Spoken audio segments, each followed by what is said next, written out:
tonight. Two of the big states, Florida and Ohio, are winner take all. Senator Marco Rubio, home state of Florida, his need to win there cannot be exaggerated. How is it going? What does it mean if he doesn't win? Joining us now is Marco Rubio's sister, Veronica Boulos. Nice to have you with us this morning. I've been in Florida for the past week. I was there this weekend. I know the family and the friends are working South Florida like nobody's business. How do you think it's looking? Gauging by what we see, we have so much support, especially down here in South Florida. We've been working the phone banks and going door to door. And every time we go somewhere, people say, or when we call, they say, I'm voting for Marco, my husband's voting for Marco, my kids are voting for Marco, you've got our support. That's been the majority of what we've been seeing here locally.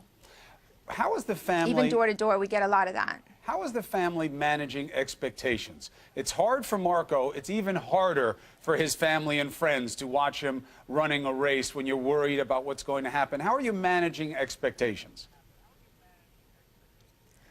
I don't think we really look at that. We just look at where we are in the moment, you know, and how far we've come. You know, growing up with him and you know him all your life, you just see what's happening and it's so incredible. And we're just so proud and just so excited to be a part of it and proud of him for getting to where he is and, you know, seeing the support he has. The people in this community have watched him grow up literally before their eyes as in the public eye and serving the community, and just seeing him get to this point is so amazing. You know, somebody told me the other day, you know, can you imagine your brother is running for president? And I said, I can. You know, I always thought he would be doing this. So it's just exciting to actually see it finally happening. And you tell people it's not because you always wanted him to be president or he talked about it a lot. You just always saw him as someone who had a unique effect on people. Tell me about that. Oh, yeah, absolutely.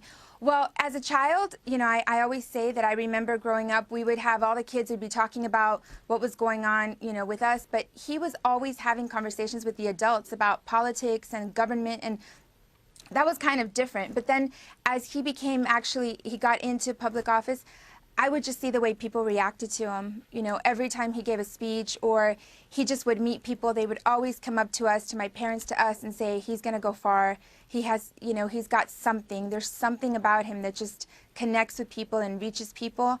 And we knew it, you know, but seeing other people respond to it is really, really special. Was he the protective brother for you growing up, or was he a constant pain for you? A little of both. Uh-oh. No, Don't be too honest. It's television.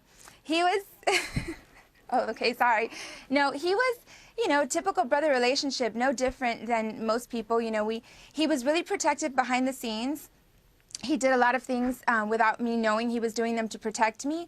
And then when we were kids, obviously, you have the typical, you know, we're only a year apart, so you have the typical childhood. But for the most part, you know, my mom and my sister always say that we grew up like twins because we were so close in age and we did everything together. We weren't twins, but we were just very close and we did everything together, even through our teenage years. What will your same friends, same everything. What will your advice be to your brother if Florida does not go his way? He's going to be looking for people to give him direction. He'll have to know his own head and heart, obviously. But what will you tell your brother?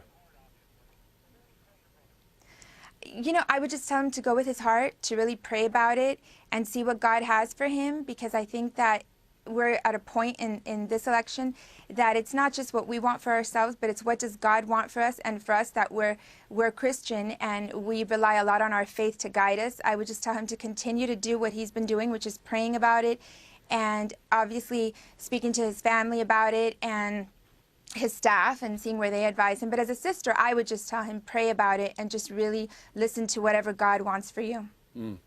We know it's not just about the candidate. The whole family feels what's going on. In the Rubio's case, you're all working very hard as well. Good luck to you and the best to the family. Yes. Thank you.